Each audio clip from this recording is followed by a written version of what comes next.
Life का बहुत बड़ा चैलेंज था कि जब भी हम 17 करोड़ से 95 करोड़ पे पहुंच गए थे, वो वैल्यूएशन कंपनी की उस टाइम काफी बढ़ गई थी, क्योंकि इतना सेल और इतना हमारा डीलर नेटवर्क ये होने के कारण उन लोगों ने कंपनी की वैल्यूएशन डाउन करने के लिए और फैक्ट्री को ही एक आग लगा दी। वो टाइम ऐसा सिचुएशन आ गया था कि हमारे पास सुसाइड के सिवा दूसरा कोई ऑप्शन नहीं था कि अभी क्या करें।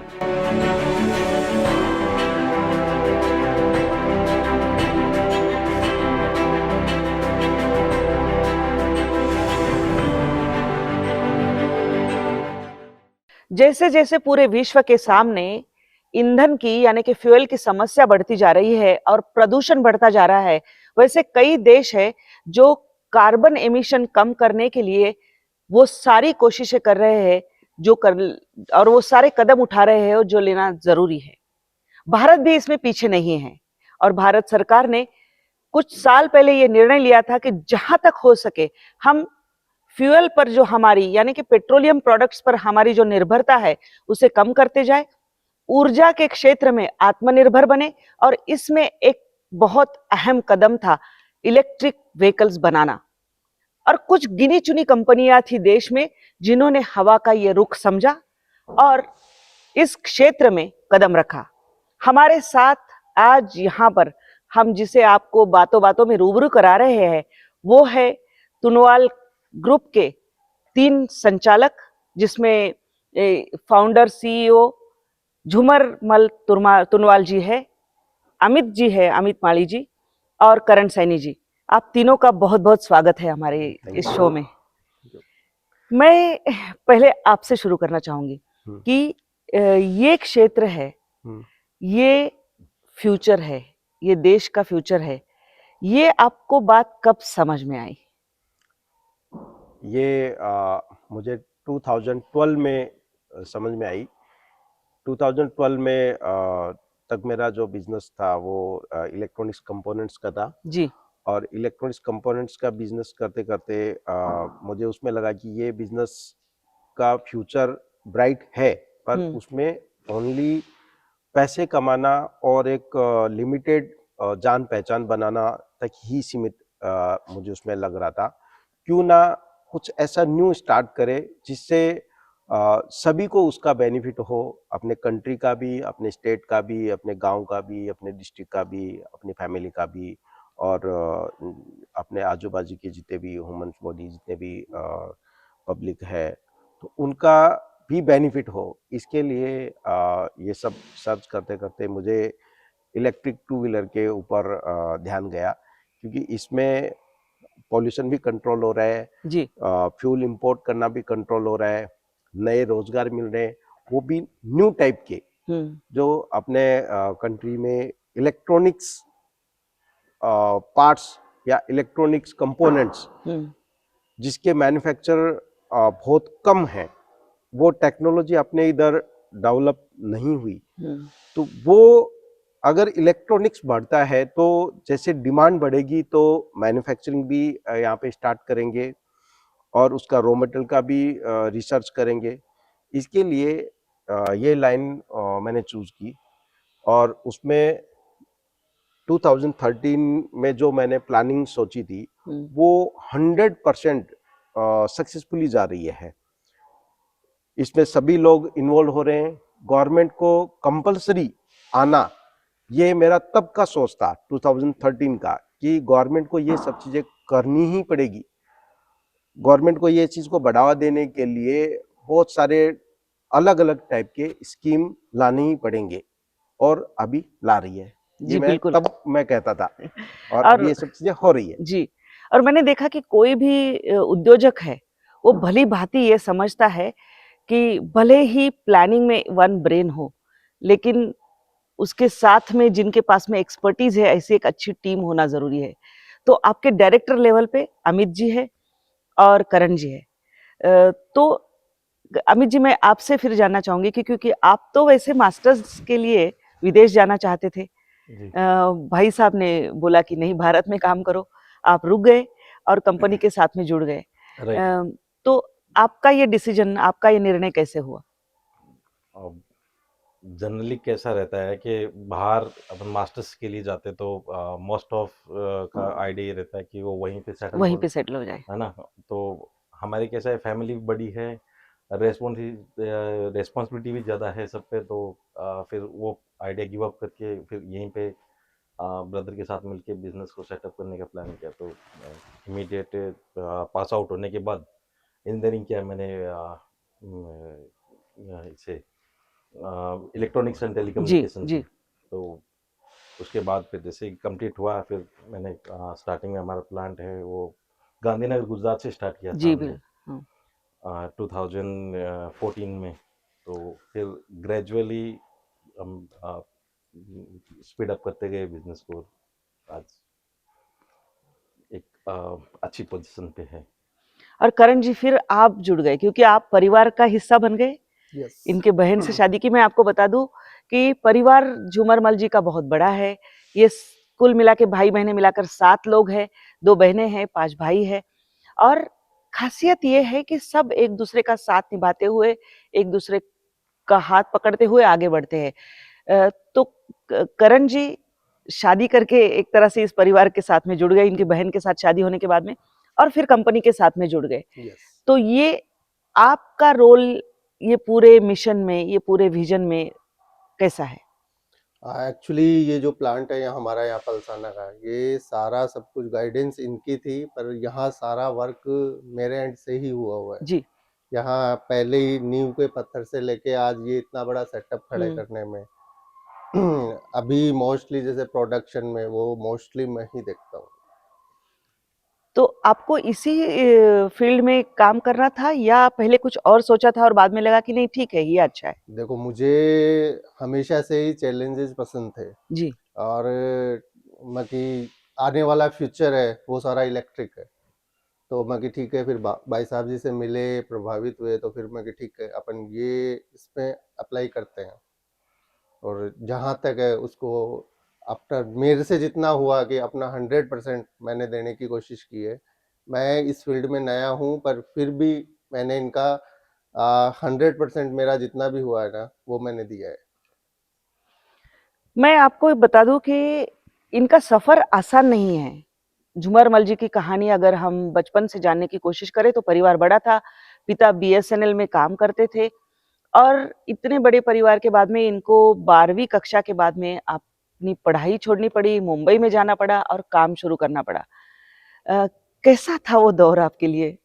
वो एक सरप्राइजेबल था जी। मेरे लिए, क्योंकि हम 7 ब्रदर एंड सिस्टर थे। हम्म।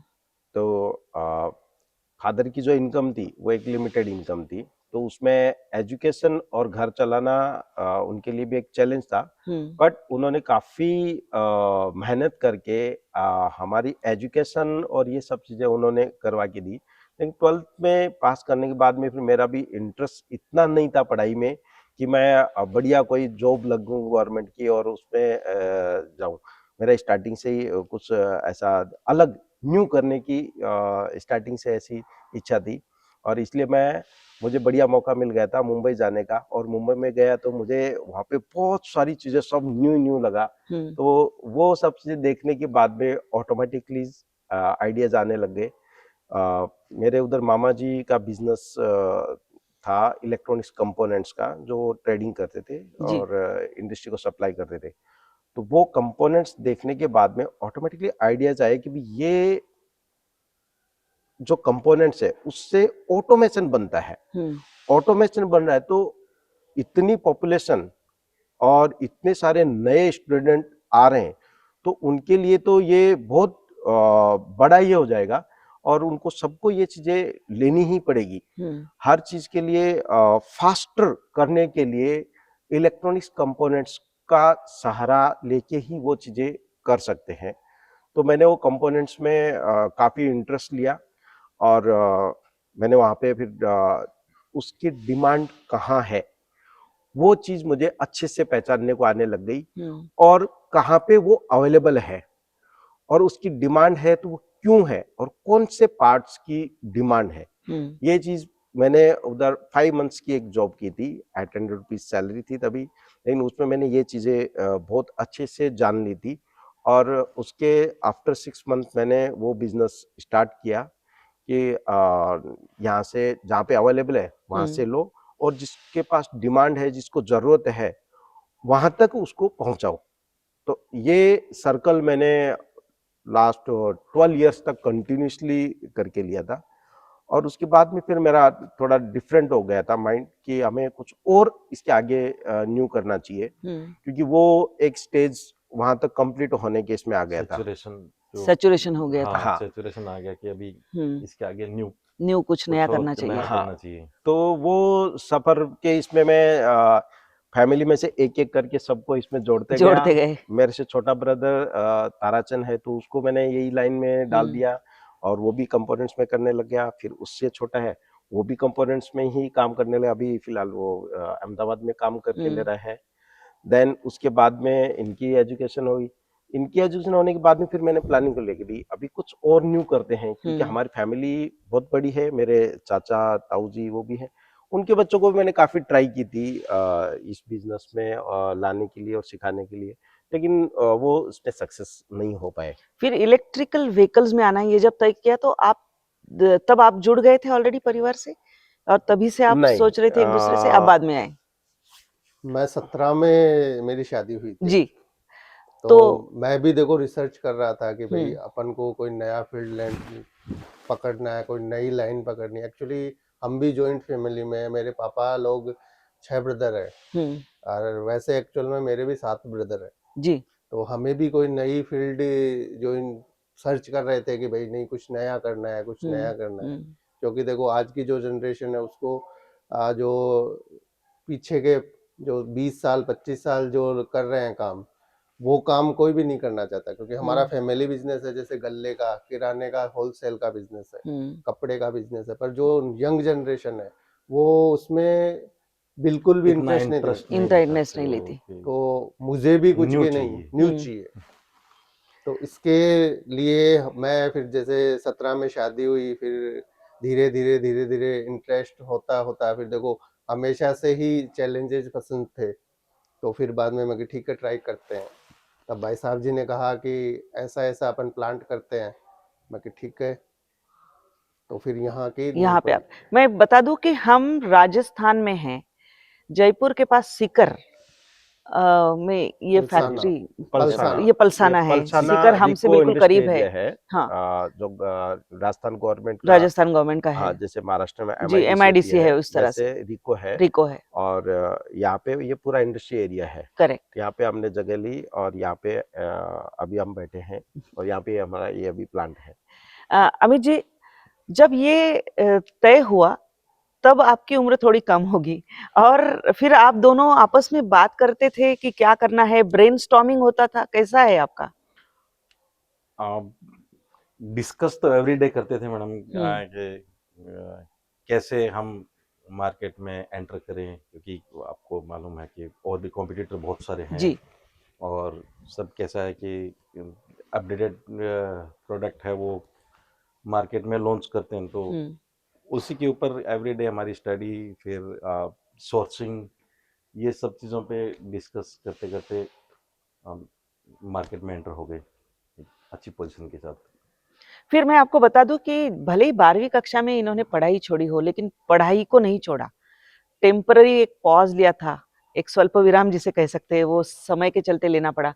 बाद में डॉक्टरेट हो चुके हैं। तो वो आपका जो सफर है वो मैं जानना चाहूंगी। फिर आपने पढ़ाई किस तरह से कंटिन्यू की, और फिर पुणे में भी आप थे और फिर बिजनेस की शुरुआत हुई? मैं एजुकेशन को, फिजिकली एजुकेशन है उसके ऊपर ज्यादा बिलीव करता हूँ। जी। Practical oriented. Right, practical education को ज्यादा महत्व करेक्ट, देता हूँ। करेक्ट। 12th तक की थी तो वो एक जस्ट बुक्स को पढ़ के वहां से एक नॉलेज लिया था, हम्म लेकिन उसको रियल में उस चीज को करना, कॉमर्स में ये सिखाया जाता है कि इतने रुपए में सामान खरीदा, इतने में बेचा, इसमें इतना प्रॉफिट हुआ है, इतना उसमें लॉस हुआ, ये चीज जस्ट एक बुक्स में रहती है। जी। बट उसको जब रियल में करने जाते हैं तब अपने को उसका सही महत्व मालूम होता है कि इतने रुपए में ये सामान खरीदा और इतने में बेचा, उसमें इतना प्रॉफिट हुआ। वो प्रॉफिट के ऊपर क्या क्या रूल्स रेगुलेशन है, वो प्रॉफिट को कैसे कैसे किसको कहाँ देना है, उसमें गवर्नमेंट का क्या हिस्सा रहता है, अपने फैमिली के लिए उसमें से कितना निकालना है। तो वो चीज़ें मुझे रियल में एजुकेशन मेरी होती गई। जैसे जैसे मैं काम करते गया तो मुझे वो प्रैक्टिकली एक्सपीरियंस मिलते गया और उससे फिर हम धीरे धीरे आगे बढ़ते गए। तो उसके लिए कोई ज़रूरी नहीं है कि रियल बुक्स को ही पढ़ के एजुकेशन लिया जाए, आप प्रैक्टिकल भी ले सकते हैं, लेकिन वो डिपेंड करता है आपके ऊपर कि आप किस टाइप से करके ले रहे हैं। जी। आप कौन से कहाँ कौन से समाज के साथ में या कौन से कैटेगरी के लोगों के साथ में आप बैठना उठना ये हो रहा है।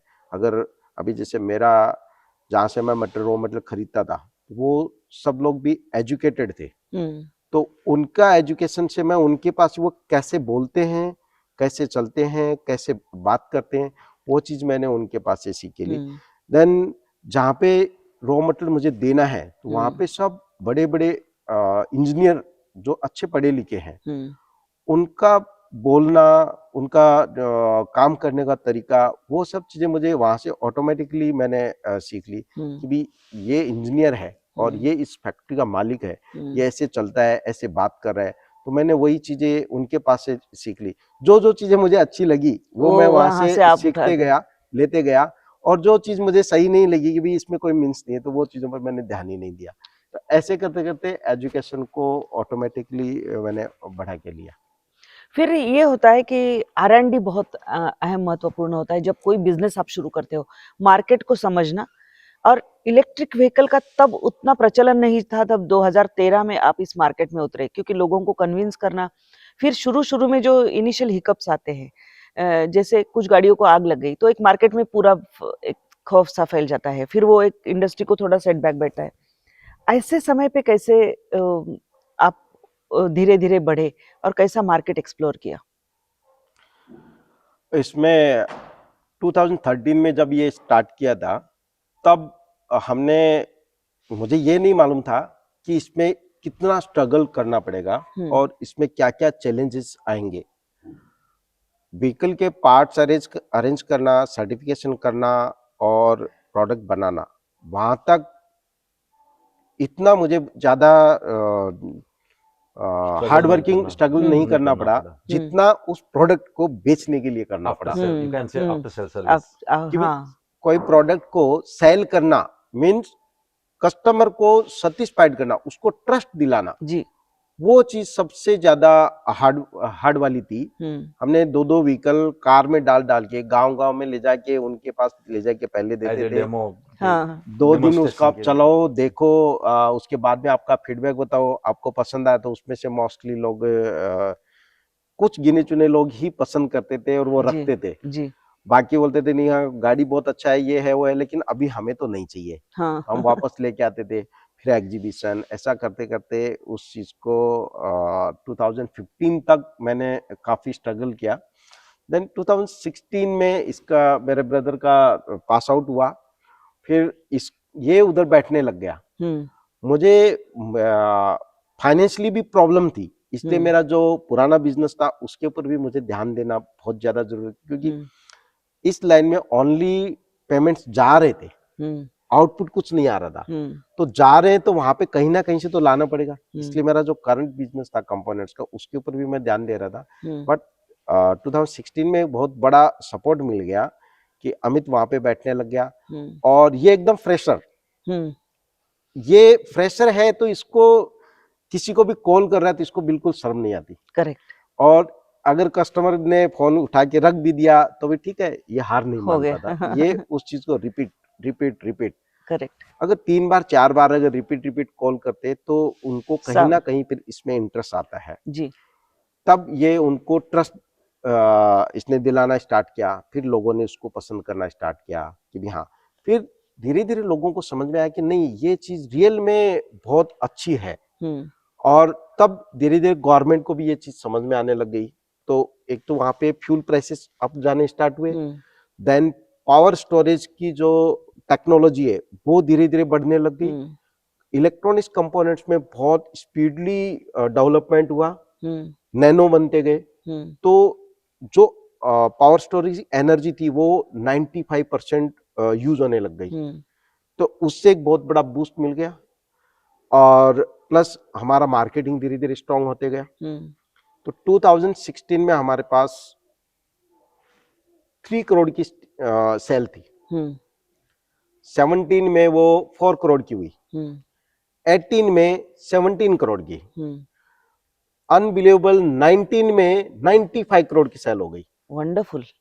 राइट। तो ये स्पीड से बढ़ना मीन्स लोगों को ये प्रोडक्ट बहुत पसंद आ रहा है, और इलेक्ट्रिक व्हीकल है वो लोगों के लिए एक न्यू था, तो हर एक कोई उसमें न्यू कुछ भी चीज ट्राई करने के लिए, लोगों ने सिर्फ न्यू एक ट्राई करने के लिए खरीदा, लेकिन बाद में उनको मालूम पड़ा कि ये व्हीकल जो है वो आगे बहुत ज्यादा चलेगा। तो हमारे जितने भी कस्टमर थे, बहुत सारे कस्टमर जो थे वही फिर डीलर बन गए, और जो डीलर थे वो बड़े डिस्ट्रीब्यूटर बन गए, कुछ डीलर जो थे वो मैन्युफैक्चर भी बन गए, इंस्पायर्ड होके। इतने इंस्पायर जो हमारे एग्जीबिशन स्टॉल पे आए, उन्होंने जो हमारे पास से देखा, आइडियाज लिए, तो उन लोगों ने 2017-18 में उन्होंने बिजनेस स्टार्ट किए। आज वो भी अच्छा काम कर रहे हैं। उस चीज की मुझे बहुत खुशी है कि भी हमें देख के और बाकी लोग भी जो काम कर रहे हैं। तो मेरा टारगेट है कि पूरे अपने इंडिया में लोग इलेक्ट्रिक व्हीकल यूज करें, ताकि अपना जो क्रूड इंपोर्ट हो रहा है उसका रेशियो कम हुए, और जो पॉल्यूशन फैल रहा है ना वो कम हुए। वो मेरा टारगेट। कोई सिर्फ मुझे ही बिजनेस करना है ऐसा मेरा नहीं जी। सबको काम मिले, सबको काम मिलेगा तो अपना खुद का ग्रोथ हो पाएगा। अकेले का ग्रोथ करने जाएंगे तो पॉसिबल ही नहीं है ये चीज। सही बात कही। अमित जी, आप जब मुझे मतलब बता रहे थे भाई साहब आपके कि किस तरह से आप जैसा कन्विंस करते थे। जैसे इन्होंने बताया कि जी। स्टार्टिंग में हम डेमोन्स्ट्रेशन के लिए 2 गाड़ियां 3 गाड़ियां से लेके जाते, इवन गांव में फिरते, सिटी में घूमते। कुछ कस्टमर ट्रस्ट करते, कुछ नहीं करते। तो जो कस्टमर ट्रस्ट करते, हम उन्हीं का रेफरेंस देके बाकी को कन्विंस करते, जी। और इस तरीके से धीरे धीरे वहाँ पे लोगों में जहाँ पे भी हमने गाड़ी पहुंचाई उनमें ट्रस्ट बिल्ट हुआ।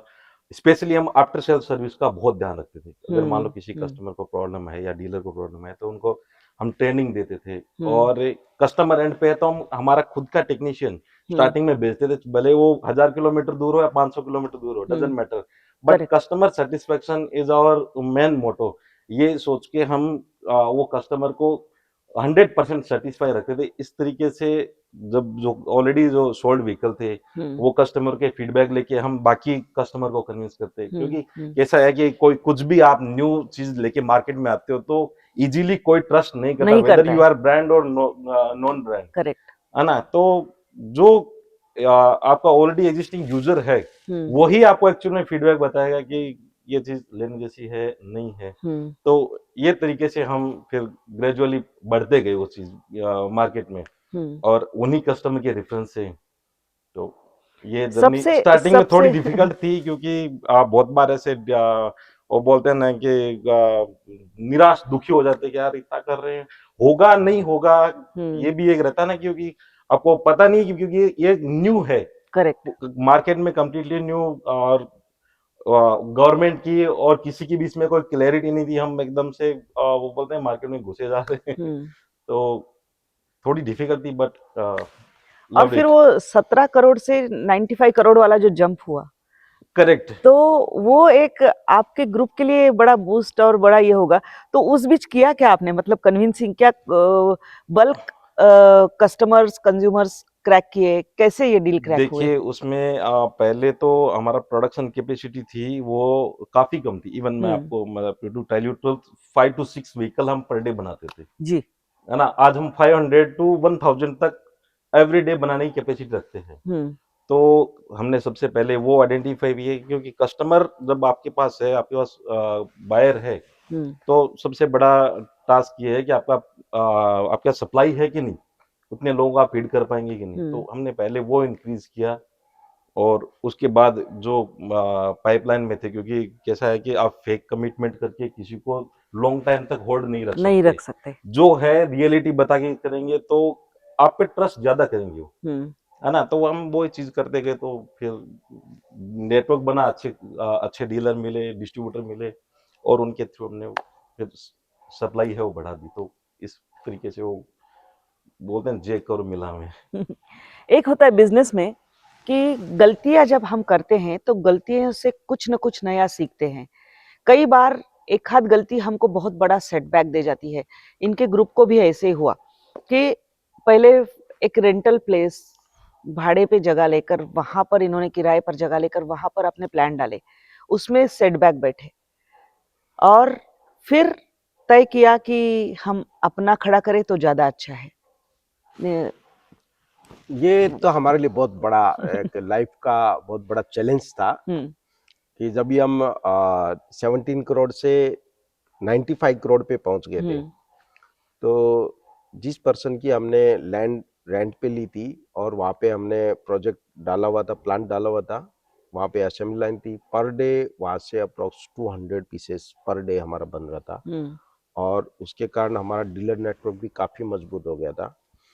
तो जिनकी लैंड थी वो लोग हमें प्रेशर करने लग गए थे कि हमें भी आपके बिजनेस में आना है। हम्म तो उस चीज को हम अभी बिजनेस इतनी स्पीडली बढ़ रहा है तो हम उस चीज के लिए उनको भी आपका भी वेलकम है, हम्म बट आप सेटिस्फाइड अमाउंट डालो, कंपनी की ये वैल्यूएशन है। हम्म वो वैल्यूएशन कंपनी की उस टाइम काफी बढ़ गई थी क्योंकि इतना सेल और इतना हमारा डीलर नेटवर्क ये होने के कारण तो उन लोगों ने कंपनी की वैल्यूएशन डाउन करने के लिए और फैक्ट्री को ही एक आग लगा दी। हम्म फैक्ट्री को आग लगा दी तो हमें उस टाइम बिजनेस में हम इतने ज्यादा बिजी हो गए थे कि इंश्योरेंस नहीं ली हुई थी, बहुत सारे रूल्स तोड़े हुए थे, इंश्योरेंस नहीं ली हुई थी और ना ही कहीं पे सेफ हमने अलग से रिजर्व रखे हुए थे। तो तभी 16 करोड़ के करीब हमारा लॉस हो गया था उसमें। बट वो टाइम ऐसा सिचुएशन आ गया था कि हमारे पास सुसाइड के सिवा दूसरा कोई ऑप्शन नहीं था कि अभी क्या करें। वो कैसा But- होता है कि आप सब कुछ लेके बैठे हो और अगले दिन आपको पता चले कि आपके पास कुछ नहीं है। हाँ, तो और इतना difficult बड़ा होता है वो। डीलर नेटवर्क है, इतने सारे कस्टमर है, इतने सारे सप्लायर्स है, हम्म। इतने सारे अपने पास एम्प्लॉयमेंट है, उनको क्या आंसर देंगे, कल अपने को पूछने वाले। तो फिर एक बार तो ऐसा अलग अलग ख्याल है, लेकिन फिर सोचा कि क्या है, अपन साथ में थोड़ी कुछ लाए हैं कि अपन ने खो दिया, ठीक है ना, वापस इसको तैयार करते, वापस बना के लेते। तो वो एक पॉजिटिव थिंक रखी और फिर वापस सेटअप बना के लिया, फिर पुणे में स्टार्ट करके लिया और धीरे धीरे हम वापस हमने नेटवर्क को जिंदा रखा, एम्प्लॉयमेंट को हमने कंटिन्यू रखा और तब हमें ऐसा लगा कि नहीं, रोज रेंट पे हम काम रेंट के प्रोजेक्ट पे नहीं कर पाएंगे और अपने को ऐसा इस टाइप का खुद का लेना चाहिए। और तभी हमारे साथ में जुड़ गए करण जी, करण सैनी।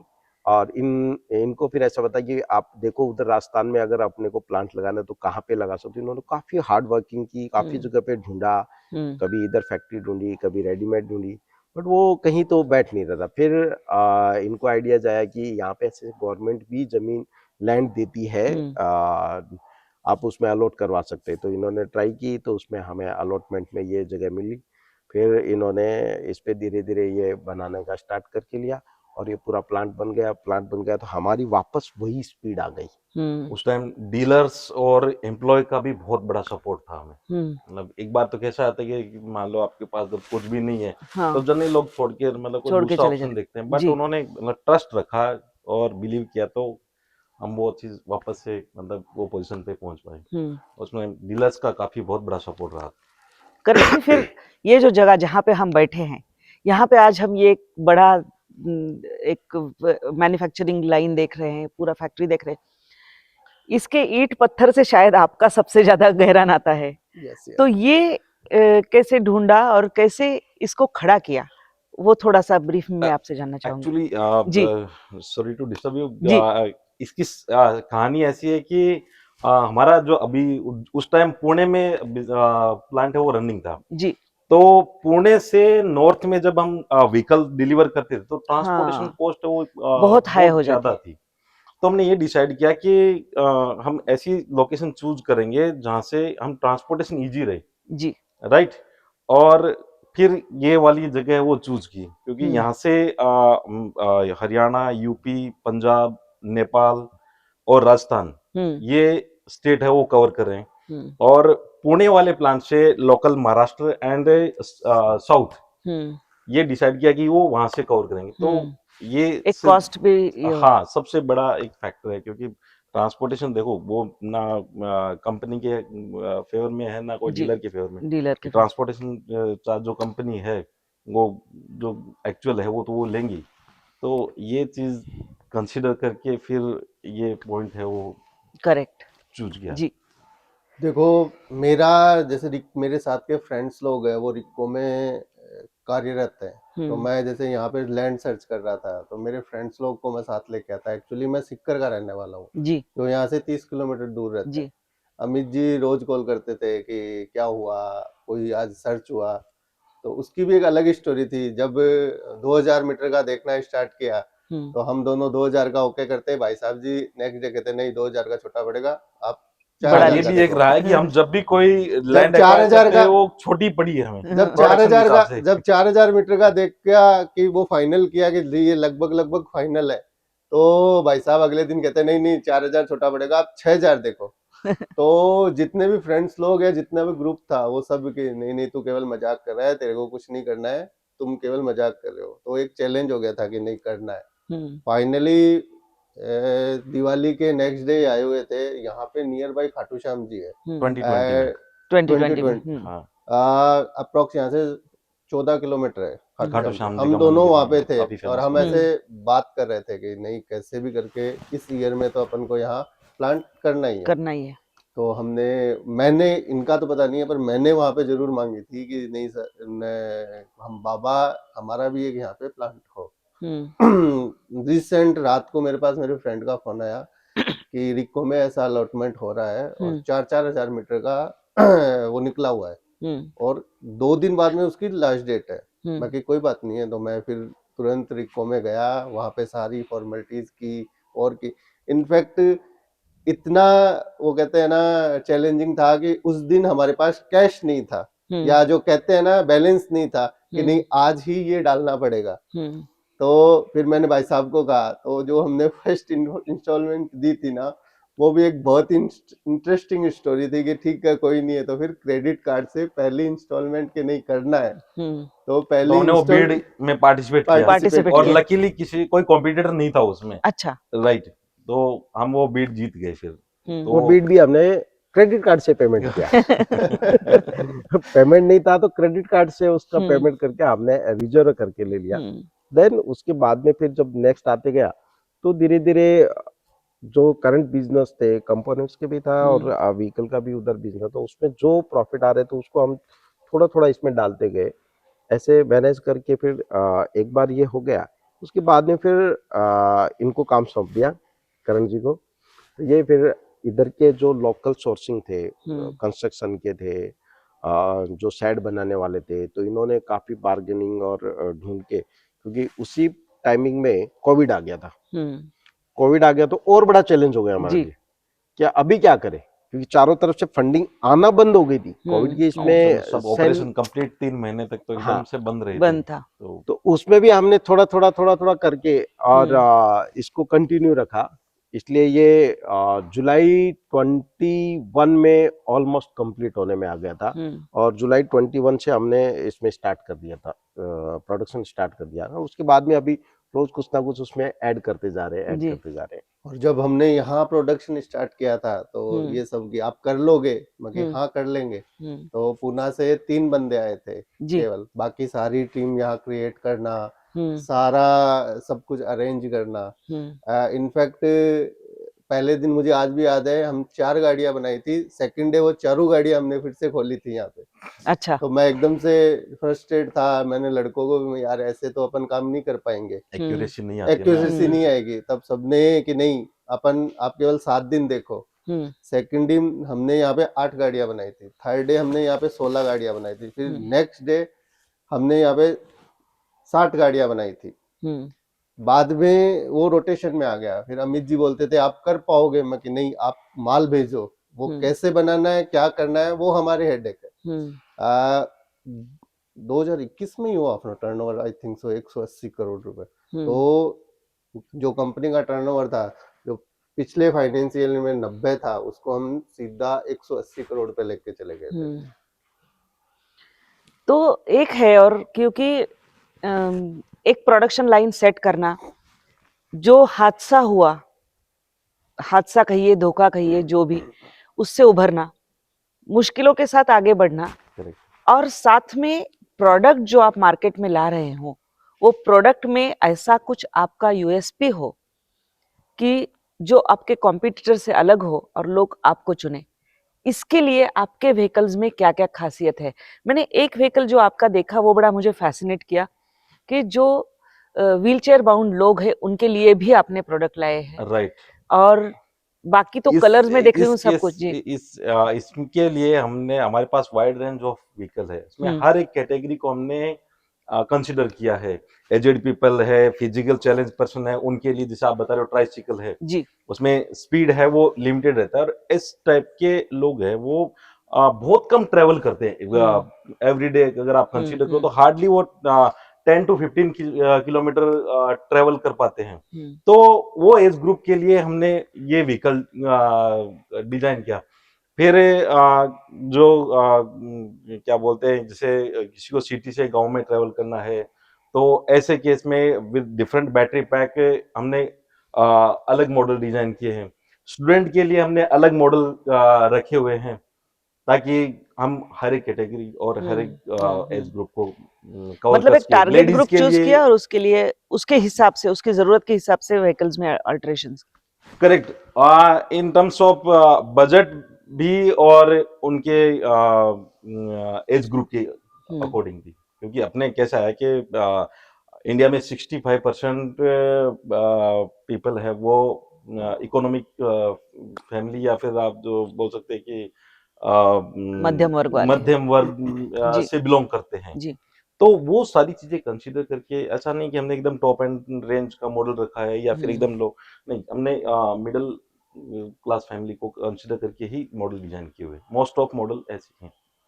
फिर इलेक्ट्रिक व्हीकल्स में एक होता है कि एक तो ये सारे ARAI से अप्रूव्ड है, ARAI सर्टिफाइड और है, आईकैट। आईकैट से है, और बैटरीज का एक बड़ा ये है, क्योंकि लेड वाली बैटरी, लिथियम बैटरी, और बैटरी प्रोडक्शन, मैं आपसे सुनना चाहूंगी कि ये बैटरी का लाइफ कितना होगा, चार्जिंग का क्या खर्चा कितना, ये सारा। इसके लिए जब 2013 से लेके 18 तक का जो समय चल रहा था, उसमें लेड एसिड बैटरी ही सबसे ज़्यादा सही थी, उसी को ही सब लोग यूज कर रहे थे।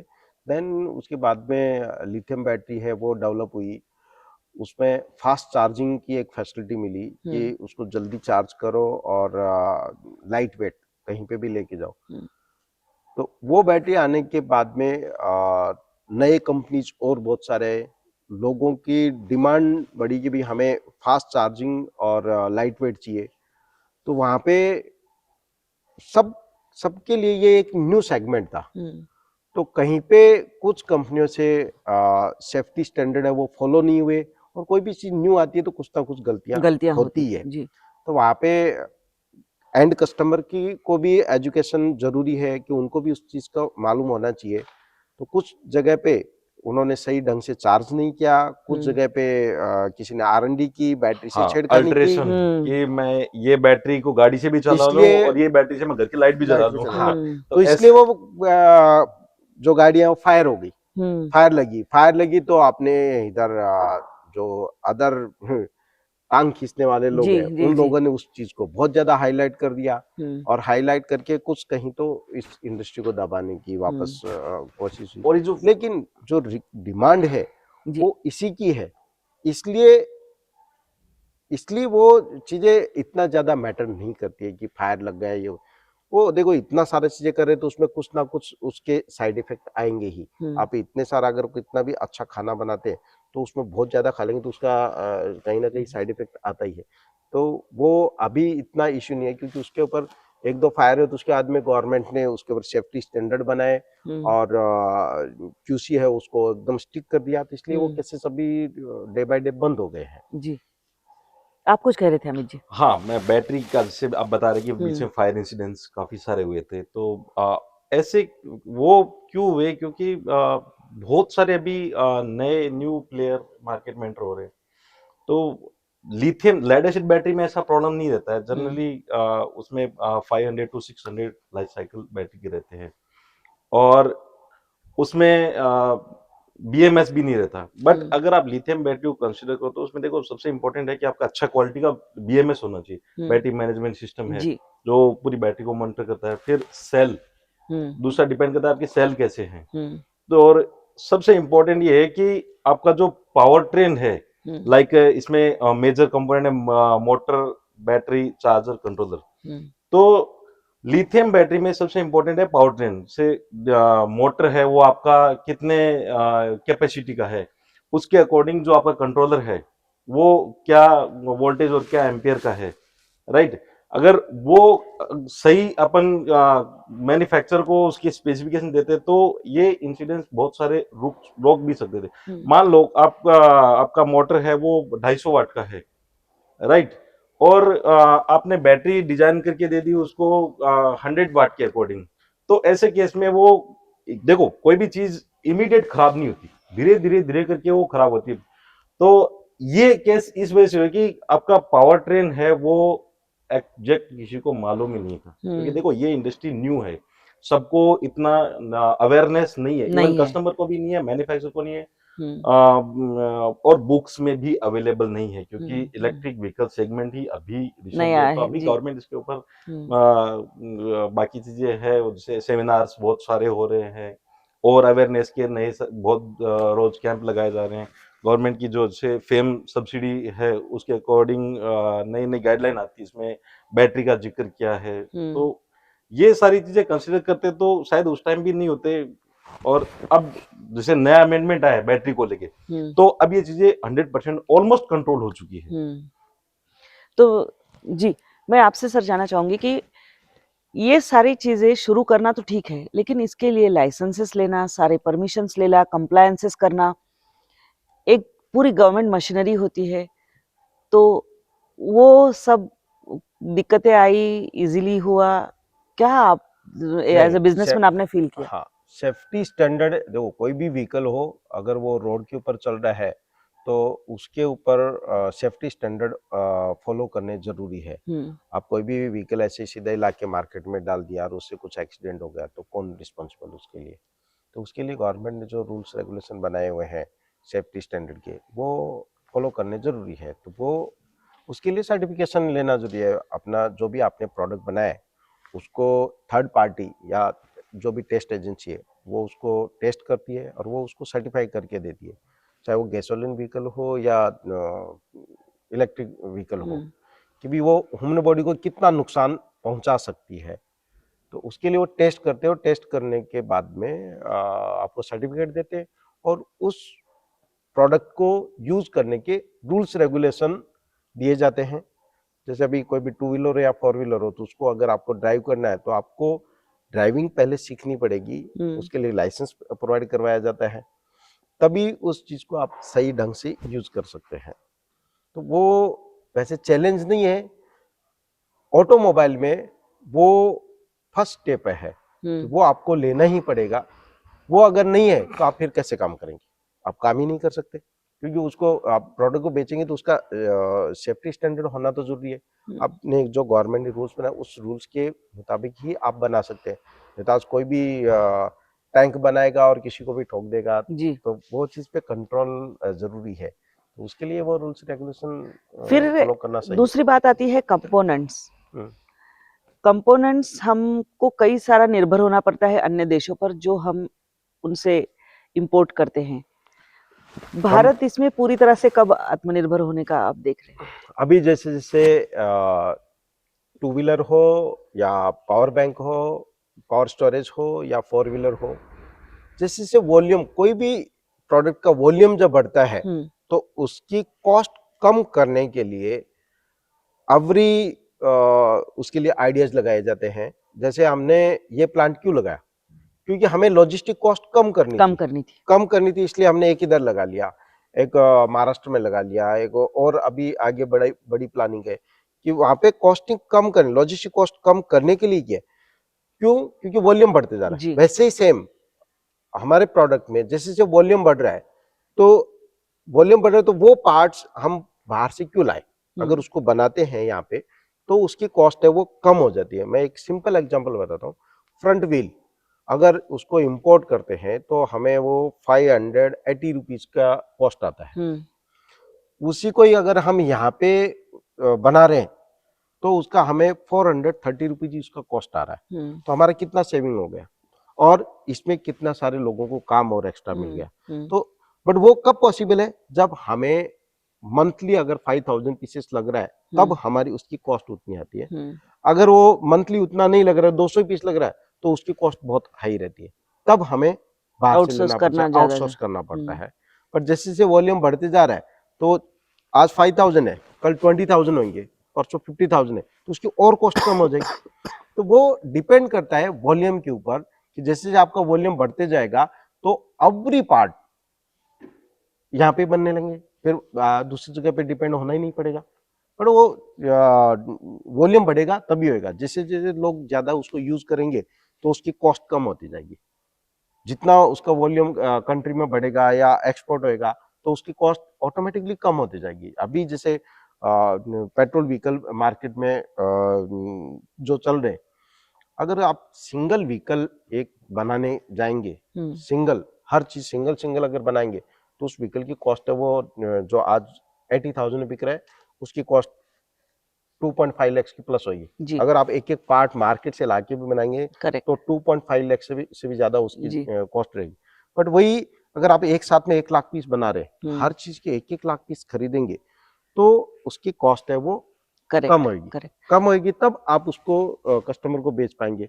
कस्टमर भी आगे खरीदने के लिए रेडी होना चाहिए, उसके पास भी उतना पे करने के लिए उसके पास मनी होना चाहिए, तभी वो खरीदेगा, नहीं तो क्यों खरीदेगा। अगर आपने कॉस्ट है 1 लाख रुपए और आप जाके बोलेंगे कि भाई 5 लाख में खरीद लो, वो क्यों खरीदेगा 5 लाख में। वही चीज अगर आप उसको बोलेंगे 1,10,000 में ले लो तो फिर वो कैलकुलेशन करेगा कि हाँ 1,10,000 रुपये मैं यहाँ पे दे रहा हूँ तो मेरा रोज इधर से आना जाना और मेरे वो सारा टाइम बचेगा, मैं इतना ये काम कर सकता हूँ, तब वो उसके ऊपर डिसीजन लेगा और तब वो खरीदेगा। अभी कैपेसिटी आपकी कुल मिलाकर कितनी है कि आप मंथली कितने व्हीकल्स प्रोड्यूस कर सकते हो और ईयर ऑन ईयर क्या ग्रोथ आपने तय की है? अभी कैपेसिटी 500 पीसेस एक प्लांट इस प्लांट की है, approx 400 pieces 4 to 500 pieces Pune plant की भी है। बट अभी के रेशियो के इसमें मैक्सिमम 200 पीसेस पर डे कर पा रहे हैं, क्योंकि उतनी आगे नेटवर्क और रॉ मटेरियल सप्लाई, हम सबसे बड़ा चैलेंज हमारे लिए हो रहा है रॉ मटेरियल सप्लाई का, कि रॉ मटेरियल सप्लाई है उसको कॉस्ट कम करने के लिए और हम और उसमें इन्वेस्टमेंट करते जा रहे हैं और मशीनरीज लेते जा रहे हैं।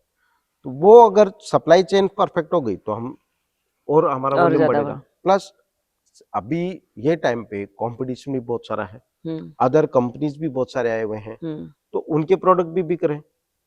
वो जैसे से हम काम कर रहे हैं, कितना अच्छा काम कर रहे हैं और कितना बेस्ट कर रहे हैं, वो रिजल्ट आने वाले टाइमिंग में आएगा कि हम कितना सही कर रहे हैं। जैसे हमारा वॉल्यूम बढ़ेगा तो इसका मतलब हम सही करते जा रहे हैं, और अगर हम आगे नहीं बढ़ पाए तो इसका मतलब हमारा डिसीजन रॉन्ग है। वैसे मैं बताऊं दर्शकों को कि ये एक इंडस्ट्री है जो बहुत तेज रफ्तार से देश में बढ़ रही है।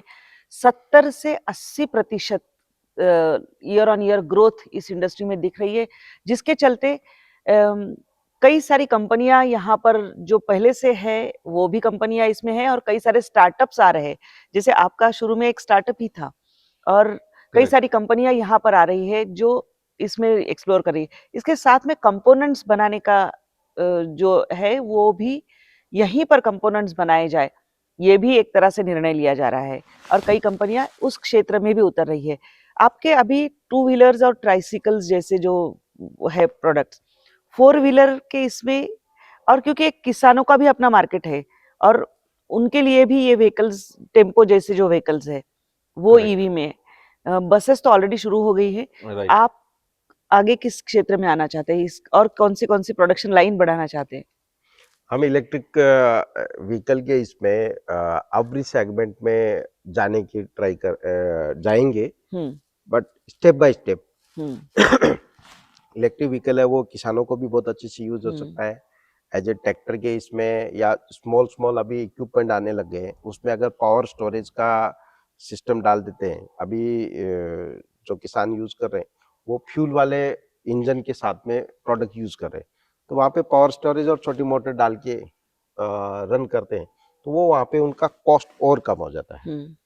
तो उस टाइप के vehicle, then buses, tricycle, rickshaw, ये सब चीजें कंटिन्यूसली यहाँ पे डिमांड आने वाली है। तो उसमें हम भी आगे ट्राई करेंगे। पहला हमारा ये स्टेप पार हुआ कि नेक्स्ट इसमें हम भी 4 व्हीलर और इसमें जाएंगे, बट उसके लिए बड़ा इन्वेस्टमेंट, बड़ी लैंड, बड़ा इंफ्रास्ट्रक्चर, ये सब चीजें लगेगी। उसके बाद में उसके लिए मार्केटिंग, सर्टिफिकेशन, सब चीजें लगने वाली। वो चीजें आज हम नहीं कर सकते, लेकिन इसी लाइन से हम आगे बढ़ के स्टेप बाय स्टेप करके ले सकते हैं, क्योंकि विदाउट इन्वेस्टमेंट बिजनेस कैसे करना है, ये हमने काफी अच्छे एक्सपीरियंस के साथ में सीखा है जी।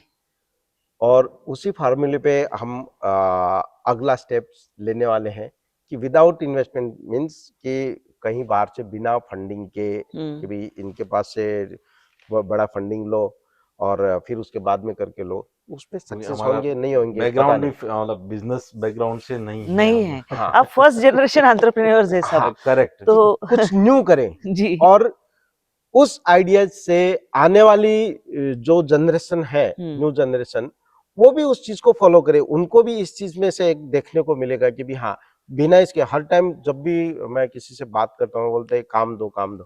अरे भी काम दो क्या, खुद काम करके लो।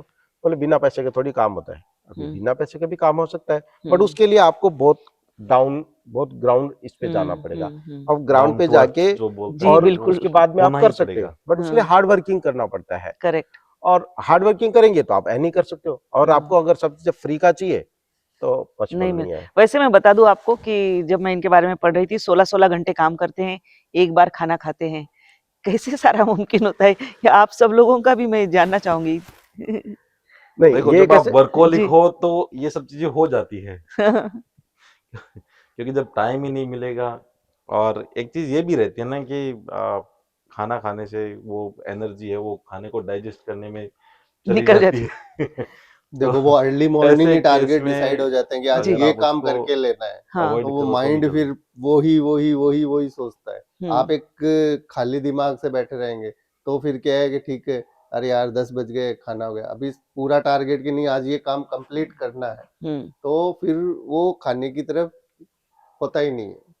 और हम काम को ऐसे एज ए चैलेंज के तौर पे करते हैं तो वो मजा भी आता है। थोड़ा कई बार डिफिकल्ट होता है बट फिर टीम का टारगेट सेट होता है आप लोगों का कि यस हम यहाँ पहुंच रहे, और फिर एक दूसरे को पुश करते हुए आगे बढ़ते। करेक्ट। ये मतलब एवरीडे हमारी से मीटिंग रहती है, उसमें ये सब चीज़ डिसाइडेड रहती है कि आज किसको क्या करना है, कितना करना है। तो फिर शाम के टाइम में फिर वापस से रिव्यू मीटिंग होती है, तो वर्क है वो इक्वली डिवाइड रहता है, हर एक का रोल है वो उसके अकॉर्डिंग। आप ज्यादातर मार्केटिंग पे देखते हैं हाँ सर, ज्यादातर मुझे लगता है सर, फाइनेंस, प्लानिंग, फाइनेंस वाला पार्ट है वो सब प्लानिंग, देखते हैं। करण और सर है ये वो प्रोडक्शन प्रोडक्शन इंफ्रास्ट्रक्चर खड़ा करना। हाँ, और प्रोडक्शन का है वो, उनको ज्यादा बेटर आइडिया है।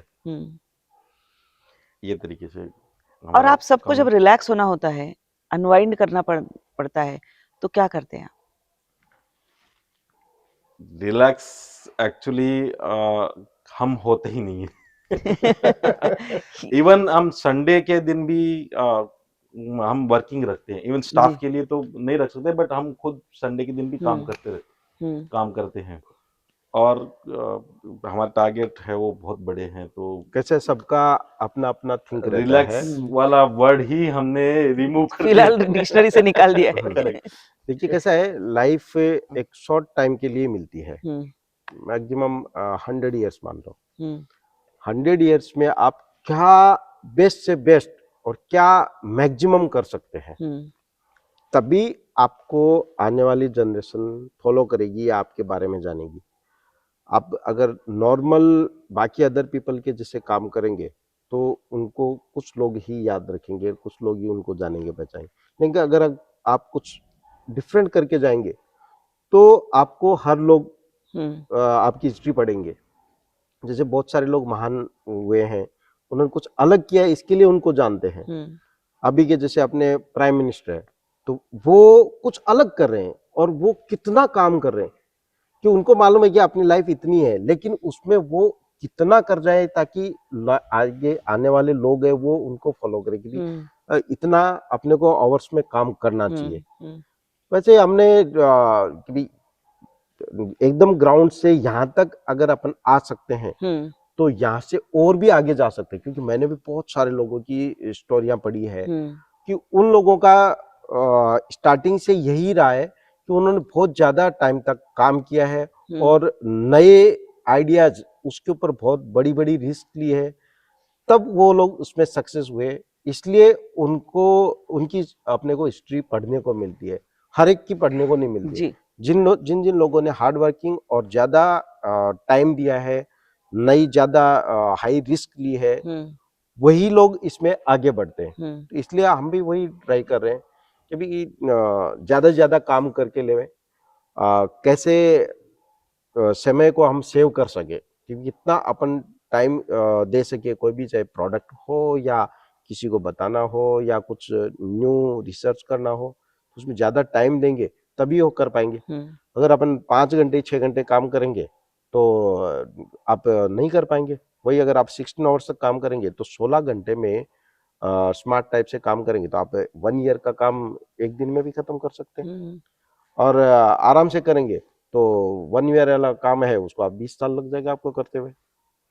फिर एक है कि आपने कंपनी लिमिटेड कंपनी बनाई है, वहां से आप आगे का क्या सोच है? लिमिटेड कंपनी इसके लिए बनाई है कि रोज अभी ये सेगमेंट बहुत बड़ा सेगमेंट है, इस सेगमेंट को अगर आगे बढ़ाना है तो लिमिटेड इसके लिए बनाई है कि जो बेनिफिट्स हमें मिल रहा है तो उसमें इन्वेस्टरों को भी मिले। बहुत सारे लोगों के पास इन्वेस्टमेंट पड़ा रहता है लेकिन उनके पास आइडियाज नहीं होते हैं, उनके पास काम करने की क्षमता नहीं होती है, तो वो लोग इसमें इन्वेस्ट करते हैं ताकि जो इधर जो एम्प्लॉयमेंट काम कर रहा है उनको और ज्यादा काम मिले और वो प्रोडक्ट से उस कंट्री को बेनिफिट मिले और उससे वो उनका प्रोडक्शन और ये सबसे और ज्यादा बढ़े। तो उसके लिए हम इसको लिमिटेड करके आगे पब्लिक इशू करने का। हाँ पब्लिक इशू ला रहे हैं। इसका एक मेन रीजन मैं जी इनकी बात कट जी करूंगा। इसका मेन एक रीजन ये भी है, अभी आपने पूछा था कि आगे इन फ्यूचर आप क्या करने वाले हैं,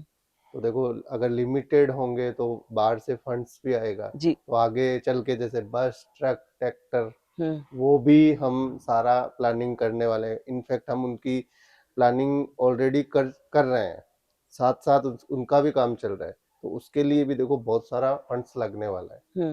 तो ये भी एक मेन रीजन है और हमारा तीनों का ही एक सपना है। पहले भाई साहब जी बोला करते थे पर इनका तो पता नहीं है, पर मैंने वो ठान लिया है कि ऐसे हम पूरे ऑल इंडिया में 22 प्लांट लगाएंगे। तो ये दूसरा प्लांट इसी की रूपरेखा में दूसरा प्लांट हम नासिक में बहुत जल्दी स्टार्ट करने वाले हैं। उसके डॉक्यूमेंटेशन वगैरह हो प्रोसेस में डाल दिए हैं। तो ये भी एक लिमिटेड होने का रीजन है। फिर एक है कि दिक्कतें कई सारी आती हैं। आपको क्या लगता है कि पॉलिसीज में कौन से चेंजेस होने चाहिए? और एनर्जी के मामले में, ऊर्जा के मामले में हम सेल्फ सफिशिएंट हो, इसके लिए सोलार पर चार्जिंग, बैटरी चार्जिंग या सोलार एनर्जी का इस्तेमाल, ये सारा आप रोड मैप क्या देखते हैं? इसके लिए तो ये तो सब चीजें अभी गवर्नमेंट के ऊपर डिपेंड है। अभी गवर्नमेंट अभी जो गवर्नमेंट है उनके पास पावर है, यानी उनको डिसीजन लेने के लिए उनके पास एक अच्छा मौका है, इसलिए ही ये इंडस्ट्री बढ़ रही है। जब भी 2016 के बाद में इलेक्ट्रिक व्हीकल को जंप मिला तो उसमें सबसे बड़ा रोल गवर्नमेंट का ही था उन्होंने इसके ऊपर सब्सिडीज लाई, और सब्सिडी लाई तो और प्लस इसका मार्केटिंग भी बहुत अच्छा सा उन्होंने करके लिया, तभी ये लाइन बढ़नी स्टार्ट हुई। फिर नितिन गडकरी जी का ज्यादा इन्वॉल्व हो, वो स्पेशली मतलब फोकस कर रहे हैं ये इंडस्ट्री बिल्कुल। के ऊपर। अमित जी, आपने नितिन जी गडकरी का जिक्र किया, मैं बताना चाहती हूँ कि जब फ्यूल की प्राइसेस बहुत बढ़ रही थी, पेट्रोल का दाम अचानक से 100 टच कर रहा था, तब उनकी एक प्रेस कॉन्फ्रेंस पुणे में थी और हमने उनको बोला कि आप इतने अच्छे रास्ते बना रहे, लेकिन हम गाड़ियां कैसे चलाए पेट्रोल का दाम। तो उन्होंने मुझे बोला, मैडम कौन सा व्हीकल चलाते हो? हमने कहा पेट्रोल वाला। रुकिए, इलेक्ट्रिक व्हीकल आएंगे और फिर आपको ये शिकायत कतई नहीं रहेगी। करेक्ट। और वो उसमें भी वो फ्लेक्स फ्यूल वगैरह पे बीच में आइडियाज दिए, तो काफी जी। लोग उस पे भी वर्कआउट करें ताकि फ्यूल के प्राइसेस है वो डाउन हो। और इलेक्ट्रिक व्हीकल तो उनका ऑल टाइम फेवरेट है। इलेक्ट्रिक व्हीकल आगे क्यों चलेंगे, उसका आपको रीजन बताता हूँ। अपने कंट्री के पास अगर 10 दिन तक कंटिन्यूसली इंपोर्ट, क्रूड ऑयल का अगर इंपोर्ट बंद कर देते तो यहाँ के सभी व्हीकल बंद पड़ जाएंगे, जितने भी पेट्रोल व्हीकल, क्योंकि अपने पास उतना फ्यूल है ही नहीं। अपने को डिपेंड होना पड़ रहा है अरब कंट्रीज के ऊपर। तो वो डिपेंडेंसी खत्म करने के लिए अपने पास दूसरा एनर्जी का सोर्स है, सनलाइट। जी। सनलाइट को सोलर के थ्रू कन्वर्ट करके उसको पावर स्टोरेज करके उसको इस इलेक्ट्रिक व्हीकल में यूज करके और सभी इसका बेनिफिट ले सकते हैं ना, अपने जीवन में यूज कर सकते हैं। अभी जो सनलाइट है वो अपने इंडिया में काफी ज्यादा है, जी। अदर कंट्रीज में, बाकी बहुत सारे जो नॉर्थ में कंट्रीज है उनके पास नहीं है। तो उसका बेनिफिट लेने के लिए अभी गवर्नमेंट ने सनलाइट के, सोलर के ऊपर बहुत सारे स्कीम और नए फंड्स भी उसके ऊपर रिलीज किए हैं ताकि सोलर पैनल यहाँ पे बना सके। इस मामले में तो बोल रहा हूँ अपनी गवर्नमेंट या अपनी कंट्री बहुत पीछे चल रही है। क्यों पीछे चल रही है, उसका रीजन कि जो रिसर्च एंड डेवलपमेंट R&D के ऊपर जो पैसे खर्च करने चाहिए वो अपने जो पिछले 20 इयर्स के जो टाइमिंग है उसमें इसके ऊपर कोई खर्चा किया ही नहीं है। इसमें जो अदर कंट्रीज है उन लोगों ने इसके ऊपर काफी रिसर्च एंड डेवलपमेंट करके और बड़े बड़े प्लांट लगा के आज बहुत बड़े सप्लायर बन चुके हैं। अपने को आज वहां से इंपोर्ट करना पड़ रहा है, पर अभी यहाँ पे इतना बड़ा वॉल्यूम होते जा रहा है कि अभी जरूरत हो गई है कि यहाँ पे ये सब चीजें बने। इसलिए गवर्नमेंट ने अभी इसके ऊपर ध्यान दिया है और यहाँ पे प्लांट डालने के लिए सब्सिडीज और बहुत सारे फैसिलिटीज दिए है।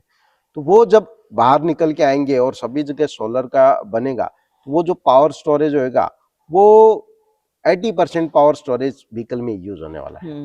पावर स्टोरेज की तो आप चाहिए तो आगे देख लेना, थोड़े दिनों में आपको ट्रक और बसेस ये सब आपको इलेक्ट्रिक में ही दिखेगी और अभी ऑलरेडी चालू हो चुका है।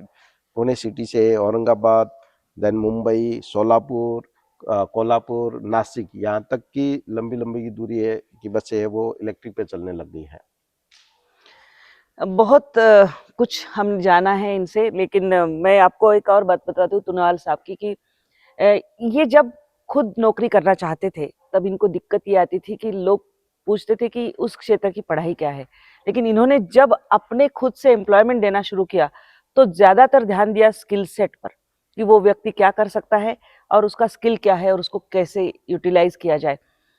एक ऐसे टेरिटरी में कदम रखा जो शायद इनका कोर टेरिटरी नहीं था, लेकिन वहां पर भी R&D के चलते और टीम अच्छी बिल्डअप करते हुए आगे बढ़ने की कोशिश कर रहे हैं।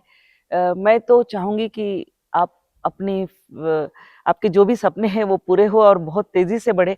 आप सब से मैं क्लोजिंग रिमार्क लेना चाहूंगी कि आपका एक टेक अवे क्या है ये पूरे सफर का? सॉरी, आपका आप अगर कहना चाहे कि ये पूरे सफर के चलते कुछ बताना चाहे कि ये करना जरूरी है तब हम आगे बढ़ सकते हैं। हाँ, बिजनेस के क्षेत्र में बिजनेस के क्षेत्र में इसमें मेन गवर्नमेंट के यहाँ से पॉलिसीज चेंज होने चाहिए। वो चेंज होएगी तो जो इंडिया की इतनी ह्यूज पॉपुलेशन है उसको कंट्रोल किया जा सकता है।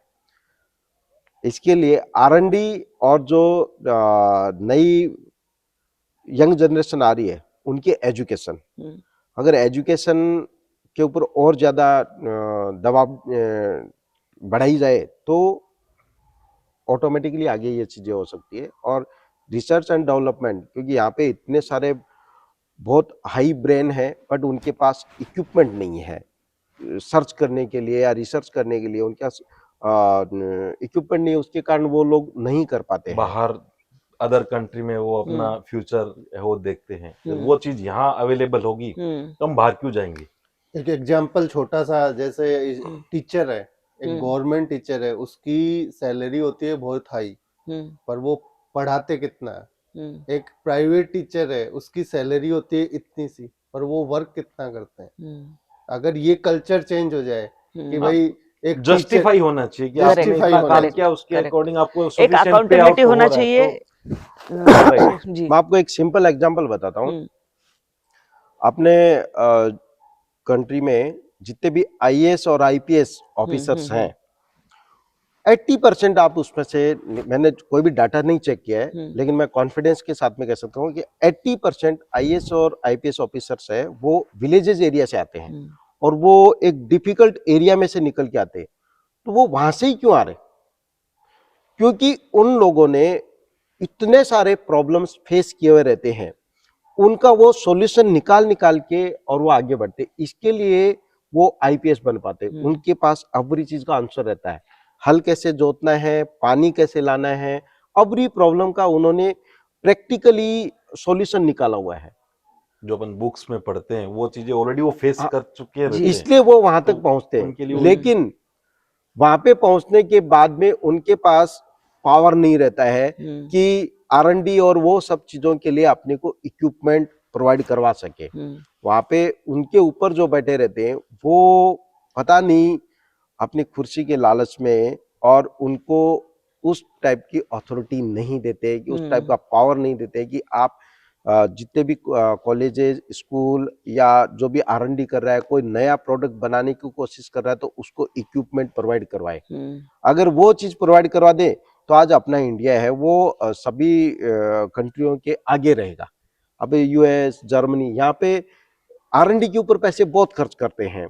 कोई भी स्टूडेंट अगर कुछ नया बना रहा है तो उसको सपोर्ट करते हैं। यहाँ पे कोई भी नया स्टूडेंट कुछ बना रहा है तो उसको स्टॉप करने में लगे रहते हैं कि अगर इसने कुछ बना लिया, डिमोटिवेट कर दिया। हाँ, अगर उसको सपोर्ट करे तो मे बी कॉलेजों में इक्विपमेंट नहीं है सीखने के लिए, नीचे छोटे स्कूल है वहां पे इक्विपमेंट नहीं है। अगर कुछ चीज बुक्स में पढ़ा रहे हैं तो उसको प्रैक्टिकली भी करके दिखाना चाहिए, बट प्रैक्टिकल करने के लिए वहां पे कुछ नहीं है। तो इसके लिए वो बहुत सारे लोगों का टैलेंट है वो दब के रह जाता है, और कुछ लोग बहुत ज्यादा हार्ड वर्किंग इधर उधर से करके आगे निकलते हैं, उनके कारण अपना सिस्टम चल रहा है। बिल्कुल सही रियल में पूछे तो उनके कारण अपना सिस्टम चल रहा है, क्योंकि 20% लोग ही इसको चला रहे हैं, बाकी 80% लोगों का एजुकेशन और गवर्नमेंट जो ये फ्री में बांटती है उसके कारण वो दबे रह गए हैं। आज एक मैं गांव की स्टोरी बताता हूँ। 10 इयर्स पहले बहुत सारे इंडस्ट्रीज में कॉस्टिंग सडनली बढ़नी स्टार्ट हो गई थी। 10 नहीं, 15 इयर्स पहले। हमारे गांव की स्टोरी बताता हूँ। बहुत सारे गांव के जो यंग जनरेशन थे वो कोई दिल्ली में काम कर रहा है, कोई राजकोट में काम कर रहा है, ऐसी जगह पे काम कर रहे थे, और उनकी एजुकेशन इतनी ज्यादा नहीं थी, लेकिन उस इंडस्ट्री में काम कर रहे थे तो उनको एक स्किल सीखने को मिल रही थी कंटिन्यूसली कि हाँ कि एक कोई सॉक्स बना रहा है तो उसमें उसको वो मशीन के ऊपर बैठ के वो चीज रोज, यानी एक एक्सपर्ट बन गया था उसमें। बाद में गवर्नमेंट ने पता नहीं कहाँ से वो नरेगा ये वो लेके आए और घर बैठे बैठे गांव में ही इधर से मिट्टी इधर डालो और इधर से मिट्टी इधर डालो, और उसके लिए 100 रुपीज 150 रुपीज देने स्टार्ट कर मोस्टली दिए। में तो डालनी भी नहीं पड़ती थी। तो वो जो बच्चे वहां पे काम कर रहे थे ना, वो गांव में आके और उसमें लग गए तो उनको उनकी हैबिट ही पूरी चेंज हो गई, और जो नए जो जा रहे थे वो भी रुक गए। वो लोग इंडस्ट्री में गए नहीं तो वहां की कॉस्टिंग बढ़ गई, उनको लेबर नहीं मिली तो उनके जो प्रोडक्ट बना रहे थे ना उसकी कॉस्ट महंगी हो गई। जो 10 रुपए में सॉक्स बिक रहा था वो आज 100 रुपीज का हो गया। क्यों हो गया? क्योंकि उनको लेबर नहीं मिली तो उनको Efficiency ज्यादा कम हो गई। ज्यादा पे Efficiency। करना पड़ा। जो 3000 रुपीज सैलरी में लेबर थी वो डायरेक्ट 10,000 में हो गई। क्यों? क्योंकि गवर्नमेंट ने इधर फ्री का देना स्टार्ट कर दिया। फ्री का देना स्टार्ट कर दिया तो वो लोग फिर बाहर गए नहीं, इसलिए एक तो उनकी स्किल मर गई और नए जो आ रहे थे वो वहां तक नहीं पहुंच पाए, इसलिए वहां की लेबर महंगी हुई। लेबर महंगी तो उनकी कॉस्ट महंगी हो गई, कॉस्ट महंगी हुई तो उनका एक्सपोर्ट भी बंद हो गया और लोकल का भी कम हो गया। फिर वो जो कोई मैन्युफैक्चर था उसने सोचा कि मैं इतना क्यों महंगा ये करूं। आजू बाजू के कंट्री में उन्होंने देखा कि ये सॉक्स जहाँ उधर पे 6 रुपए में मिल रहा है, प्रोडक्शन कॉस्ट कम आ रही है। 6 रुपए में मिल रहा है तो मैं ये सबसे क्यों करूं, मैं 6 रुपए में लाऊंगा, लाऊंगा अपना और यहाँ लेबर बेचूं। लगाऊंगा और और बेच दूं। मार्केट में बेचूंगा। इसलिए बेरोजगारी बढ़ने लग गई और अदर कंट्री को बिजनेस इंपोर्ट मिलने पे लगे डिपेंडेंसी और इंपोर्ट बढ़ अपना गई बढ़ने ऐसे लगा। केस में। डॉलर 52 से बढ़ के आज 83 83 हो गया। क्रॉस हो जी। रहा है।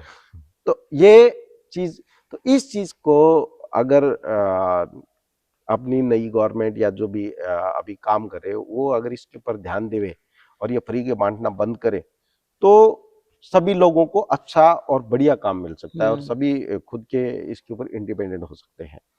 यानी किसी भी क्षेत्र में आप अगर मेहनत और लगन से काम करो और कितनी भी बार नीचे गिरने के बावजूद फिर से उठकर खड़ा होने का दम आप में है तो आप बिल्कुल सफल हो सकते हैं। ये कहानी हमने इनसे सीखी है, ये पूरे जो हमारे सामने बैठे हैं इनसे सीखी है। इस तरह की एक जीवन की नई उम्मीद देने वाली कहानियां और लोगों से अगर आप रूबरू होना चाहते हैं तो हमारा ये कार्यक्रम बातों बातों में जरूर देखिए। हमारे चैनल को सब्सक्राइब करना ना भूलिए और बेल बटन जरूर दबाइए ताकि इस तरह का वीडियो जब आपके सामने आए तो वो आपको इंटीमेशन में मिल जाए। नमस्कार, आप सबका धन्यवाद। Thank you.